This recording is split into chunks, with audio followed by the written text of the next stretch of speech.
This video brought to you in part by these fantastic sponsors.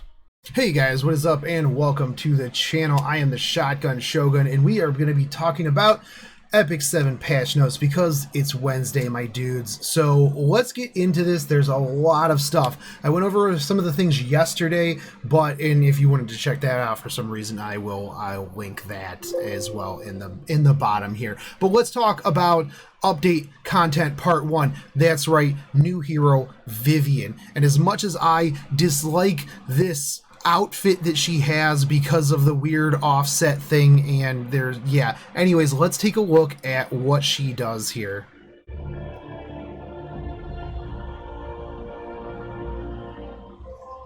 Granddaughter of a reclusive magical scholar, Vivian is gifted with incredible magical ability. As leader of Witchhaven, she maintains a delicate balance between the bickering factions. Man, it must be nice to have that account, right? Plus 15 everything. And machinations of political enemies have her treading on thin ice. Ever. Alright. Mana Amplification. A buff skill that grants immunity and increased attack to all allies. Okay. Thunder God's Cry. A skill that attacks all enemies and can be activated up to 3 times as an extra attack if an enemy is defeated by it. Oh, wow. Vitality Drain. A basic skill that attacks the enemy while increasing the caster's combat readiness. Whoa, seriously? Okay.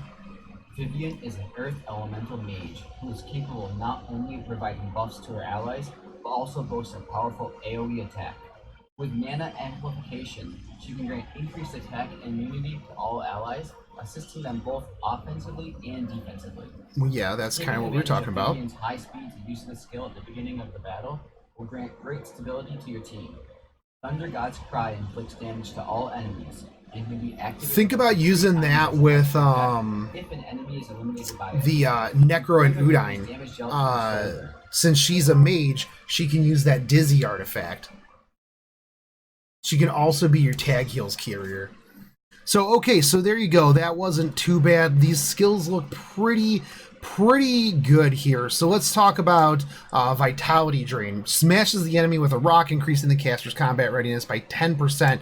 A critical hit will increase the caster's combat readiness by an additional 10%. So if you run 100% crit on her, that is 20%.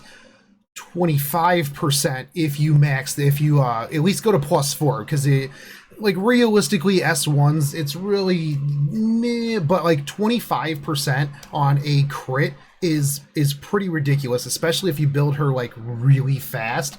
That's gonna be pretty sick. Next one's gonna be Thunder God's Cry. Attacks all enemies with a thunderstorm, activates Thunder God's Cry again when an enemy is defeated. Each subsequent Thunder God's Cry activated this way deals decreased damage and can be activated up to 3 times. Okay, each subsequent Thunder Cries God. So could this potentially... Okay, no, that's the way they worded it is weird. So it deals decreased damage and it can only be activated up to 3 times. This is going to be really good for farming, honestly. That's going to be pretty solid for farming things. Unfortunately, it's like a one and done turn thing, but regardless, not bad. And then her last one is... It it has the cooldown up here. Okay, wait, hold up. So this is a 2-turn cooldown. Her second skill is a 2-turn cooldown. Her big AoE. Wow, that's crazy. Oh my goodness, this is going to be so good. But anyways, the last one, 6-turn cooldown, amplifies mana, granting immunity to all allies for 3 turns before granting increased attack greater to the caster for 3 turns, while increasing attack of all allies except for the caster for 3 turns. So she's going to have greater attack, Thunder God's Cry, Vitality Drain to bump her up even faster. So let's say you run Necro on her. So that's going to be extra combat readiness, potentially multiple times on her S2 into her S1. That's going to push her forward again. If she's speedy, this girl's just going to be like looping people like crazy. This is really actually pretty sweet. All right, so is this really called Dingus Orb? Dingus Orb. Anyways, okay, this is going to be the new artifact. This is going to be her artifact. Grants a barrier equivalent to 60% of attack for 2 turns when the caster uses a non-attack skill. Hmm. Is it just to the caster though? It would be better if it was for everybody. I mean, max level grants the barrier equivalent to 120% of the attack for 2 turns when the caster uses a non-attack skill. She only has one non-attack skill, so I don't know that this would be the best on her. I'm trying to think of people like, ooh, what if you ran it on? No, he's a Soul Weaver. I mean, you could run it on Oxlots, but I mean, there's better things like Spirit's Breath for Oxlots. Not only that, but it's just for the caster. So this one, I'm gonna have to see how this one plays out. But she will be on the rate up banner, so we will be pulling for her. Absolutely. So be ready. Be ready for that pull stream. We are gonna have a side story, the uphill battle. It's kind of odd that they're just like, oh hey, here's a new city, here's some new people, here's the first person. Yeah. So side story. This is going to be your typical side story, unlike the previous one, where you are going to get event currency. So you'll have the 4 levels, which is typical. Blah blah blah. Let's see what these rewards are. And actually, who do we get? Oh, you'll only get Vivian as the enhancement hero. Rip. Okay, so you'll get Sky Stones, of course. Mercenaries Medicine is really good. I actually need that quite a bit. Archer's Vision and Cold Look. I mean, I do need some Cold Looks, but regardless. The typical Mola Seeds, Epic Life Runes, Giga Phantasms, Life Runes, Bookmarks, Blade and Green, everything. So this is a very typical side story. It's the Silver Transmit Stone side story. So going down through there, you get pretty much all the typical stuff. So we are going to be getting the episode 2 chapter 3. So we'll be going through this as well. AP exchange is typical to the other ones where you have to complete a bunch of missions in order to unlock it. We will be getting a Breath of Orbis right there, though. That's pretty nice. We're also going to be getting that Ancient Chandran Defender's Helm. So I like that they put the unique pieces of gear into these side story items here. It's going to be flat health. It's going to be, oh, this is pretty good. Health, attack, crit chance, and 4 speed. So that's going to be pretty good for those of you who are looking to, get a little bit of extra gear. Regardless of how that rolls, really, it's not going to be bad overall. But yeah, so you will be able to get out of this the items aren't really that amazing. I'm just going to get the 2 items and then peace out of that. So there is that stuff. So let's see. First comment: immunity to all allies, dizzy reversion. Dizzy counter me likey a lot. I mean, any dizzy Destina's a dizzy counter. Come on, dude. Long cooldown on S3, but she looks promising. I mean, you only have, it's 50% uptime. 3 turns. 50% uptime. That's pretty huge. Okay, so next part is part 2, and this is Furious, and he doesn't really look that furious.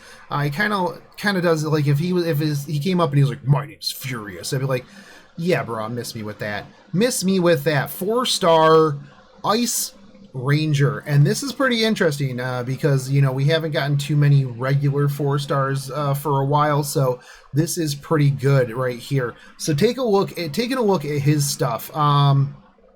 He's a Leo, but first skill, quick draw. Pew! Fires a gun while dashing forward, dashing towards the enemy with a 20% chance to burn for 2 turns. Okay, so you can get an extra 15% effect chance on this. That's a 35% chance to burn for 2 turns. Burn is pretty solid, so burn is not bad at all. So the next one, morale boost, raise the morale of all allies, granting increased critical hit chance for 2 turns before granting the caster an extra turn. So this one will be good to start with this and then go into one of his other skills, like Fatal Bullet.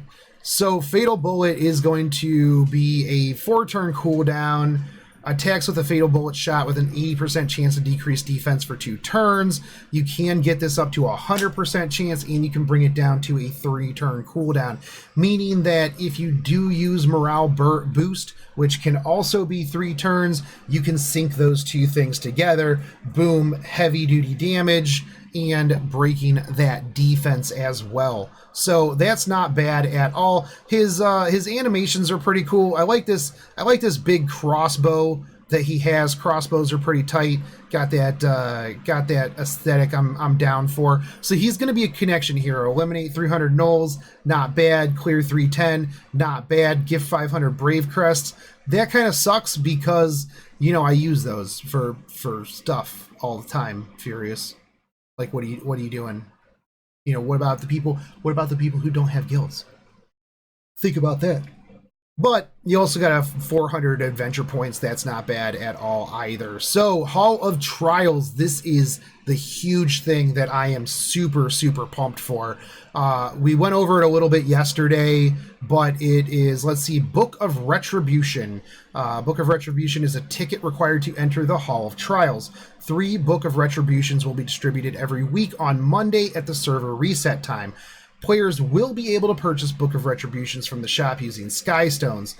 120 Sky Stones, 5 per week.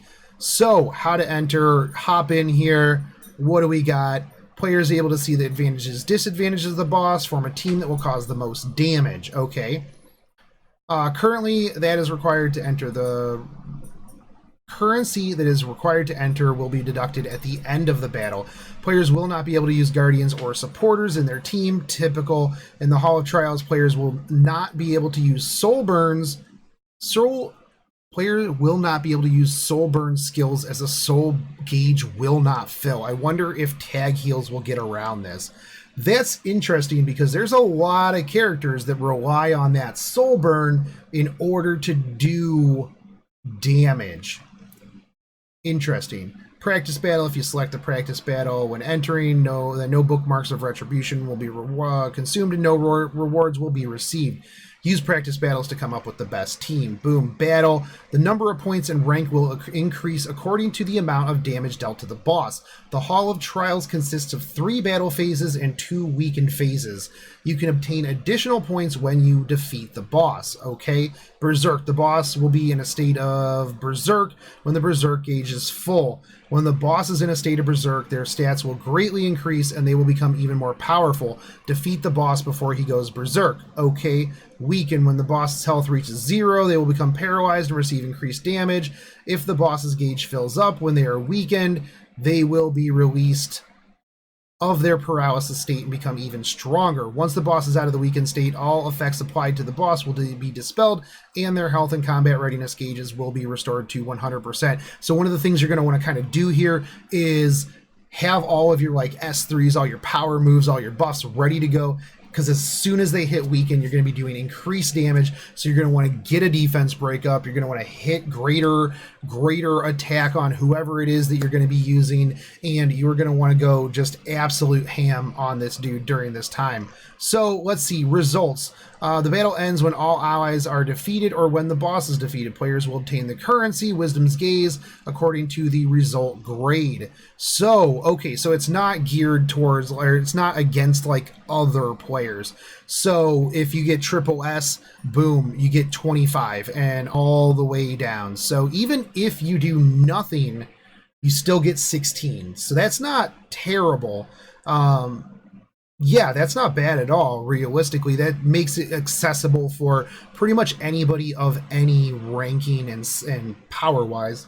So, exchange, we talked about this a little bit, but let's talk about Chloe. So 7 to 14% attack. Equipment that contains a set of emergency commands and looks like a tiny crown.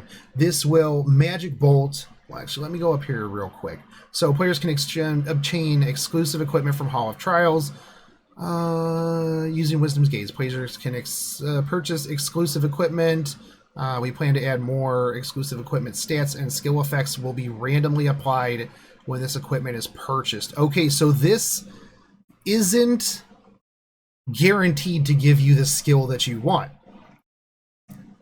Skill effects will be applied randomly. So you could get 7 to 14% attack and maybe Magic Bolt. Maybe you don't want Magic Bolt. Maybe you want Hyper Strike.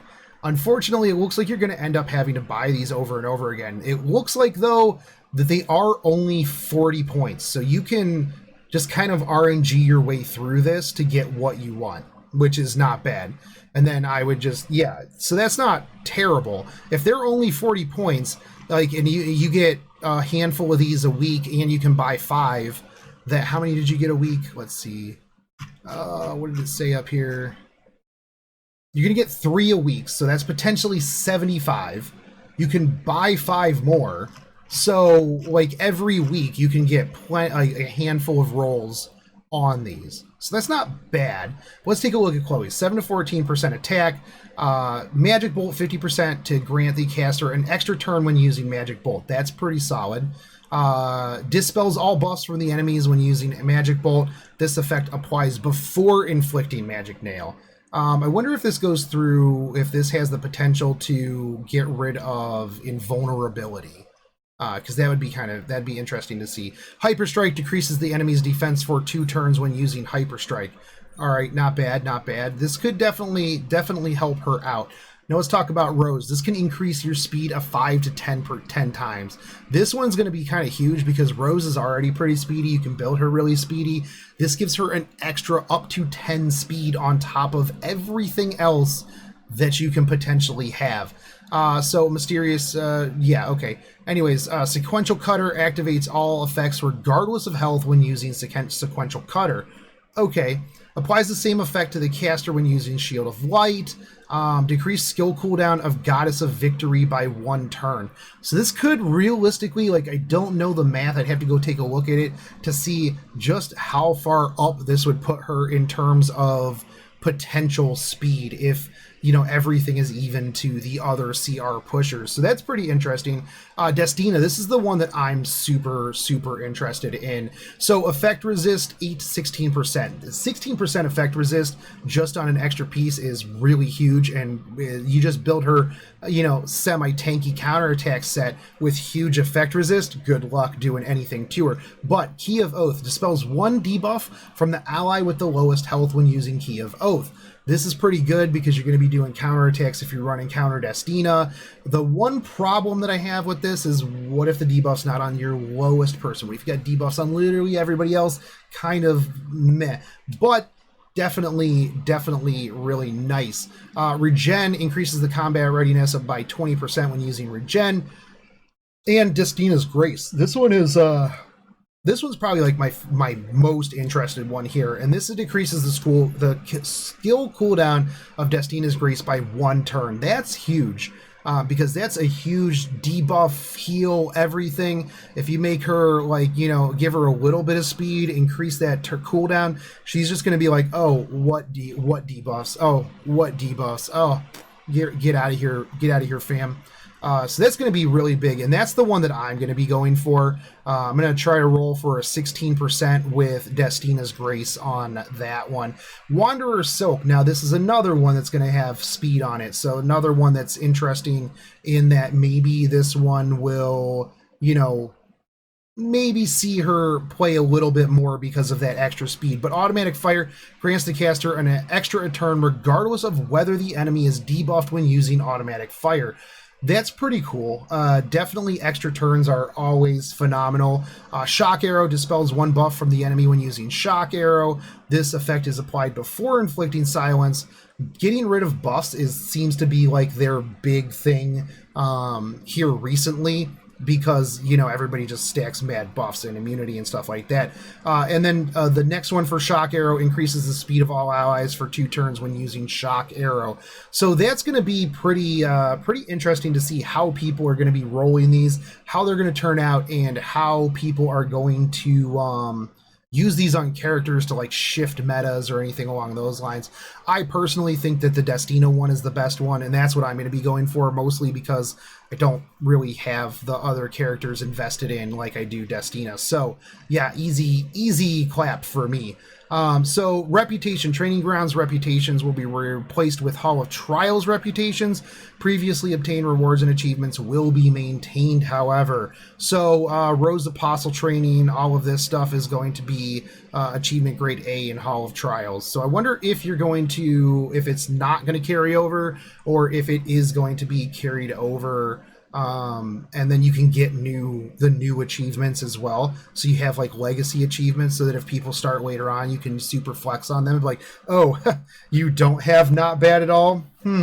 That sucks. But so let's see. Hero preseason. The regular season will begin once preseason is end, and a new boss will be added. Interesting. Okay, so on preseason for exclusive gear. Okay, that's fine. Please note that once the regular season begins, there may be some balance adjustments made to the boss's characteristics, battle, and rewards.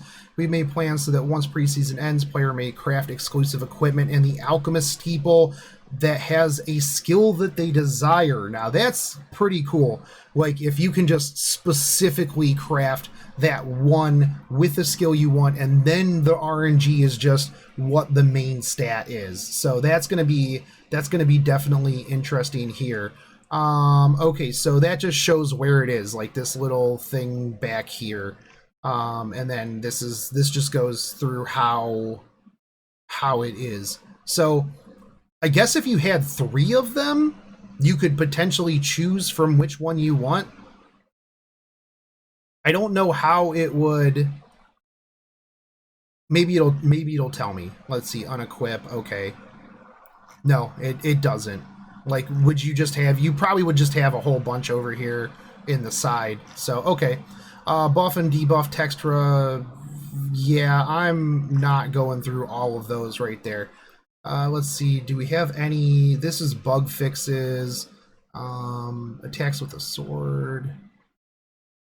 I don't think there's anything game breaking in there. Mostly just, an issue where Soul's skill Volcanic Viper did not receive the effect of the artifact. Erebus Tooth has been fixed. Who used Erebus Tooth on him? Who doesn't just use Daydream Joker? Interesting. Anyways, improvements have been made to show the number of stacked effects instead of text. Rannon's Memorandum, Devil's Brand, Ascending Axe, Hellcutter, Border Coin, and Violet Talisman. That is actually pretty solid. Text will also be displayed at the start of the battle for Oath Key when activated. Sigurd's Scythe is activated when the player is below 50%. Text will be displayed when Holy Sacrifice is activated, and text will be displayed when Rosa is for Rosa before the start of the turn and at the end of the turn. Okay. Fair enough. Let's see, battle. An issue where some passive skills, artifacts, which were triggered based on health, were not immediately applied in certain situations, has been fixed. Heroes, Bloodblade Karen, Sid, Ravi, Apocalypse Ravi, Charles, Luna, Violet, Mercia, Gloomy Rain, Captain Ricker, Sageball, and Sezin are apparently those. Artifacts, Eggs of Delusion, Sword of Morning, Mighty Yaksha. The Soul Burn effect text when decreasing a skill cooldown has been improved by specifying the number of turns by which the cooldown is being decreased. There's no functional changes. Okay, all skill cooldowns decreased by 2 turns. Nani? All skill cooldowns decreased by 2 turns. Okay. Oh, if the skill is reduced by 2 turns. Okay. Anything else here? No. Nope, I think we're good on that. I don't see much there. An issue where in Royal Capital, when Soul uses skill on Secretary Vera after its transformation, and cause the silence debuff to be inflicted even when Vera is granted with immunity has been fixed. Oof, okay. I mean, I don't think it really mattered that much, but yeah. Man, so many things with Soul in this game have had to be fixed. Yeah. Time for Proctor's Punishment now displays in the arena. That is huge because I never know. I'm like, oh my god, okay, I'm going to push myself forward. Is this going to kill me? Let's see, an issue in the Automation Tower where Jealous Azalea skill Man Explosion had a 1-turn skill cooldown reduction applied at the start of the battle has been fixed. Okay. An issue upon where touching the Mystic Metal icon in the Mystic Summon area, the player would be moved to an empty store has been fixed. Okay, fantastic. Next one, the best part: free unequip event. Man, they have been giving us so many free unequip events, and I am so excited about it. But anyways, yeah, we will have it for after the maintenance up until Sunday. Yeah, so if you want to play around with stuff, get in there, get your elbows deep, and yeah, play around with it. The other thing that we have here was the arena starting weekly starting grade compensation notice. Let's see, Asia, Korea, and Europe servers get 5 leafs. Does this not affect? Did this not affect anybody else? All airs, Asia, Korea, Euro servers. Heirs will receive 100% of the Sky Stones that they received third week of August were for their arena starting rewards. Heirs affected by this issue on the third week will receive 50% of their received. Okay, so like, I guess didn't affect North America. I got affected by it. It actually really sucked because I lost like not 8,000. Yeah, I lost 8,000. Or not 8,000. Yeah, because I went, or 800. Yeah, 800 maybe. Yeah, it was 800 because I was at like 5,100, dropped way down to like 4,300, and it has been a struggle bus getting back up there because you don't actually get enough flags from the compensation to put yourself back up there. So it's like, oh, here's some sky stones, and I'm like, oh, that's great, thanks, fantastic. Now I gotta struggle bus my way back up there, and you're like 300, 500 sky shards you gave me isn't gonna do that. So anyways, yeah, that's pretty much it. We got, let me just refresh over here and make sure that I am not missing anything else on here. Free equip. Yep, nope. So there you go. That's what we got. We're going to be getting Vivian today after the maintenance. Yeah, everybody will be rolling for her, I am sure. I will probably roll for her this afternoon or this evening. Follow the channel, the Twitter, the Discord. I'll post up when I do that. But anyways, guys, let me know in the comments what you guys think. I'm actually a little surprised that we didn't get any notification of like what buffs, nerfs we're going to be getting for the like Yuffie and Lidica and stuff like that. I thought that for sure would be in this patch notes, considering I would feel like they're going to have to put that in either next week or the week that they push out the next season.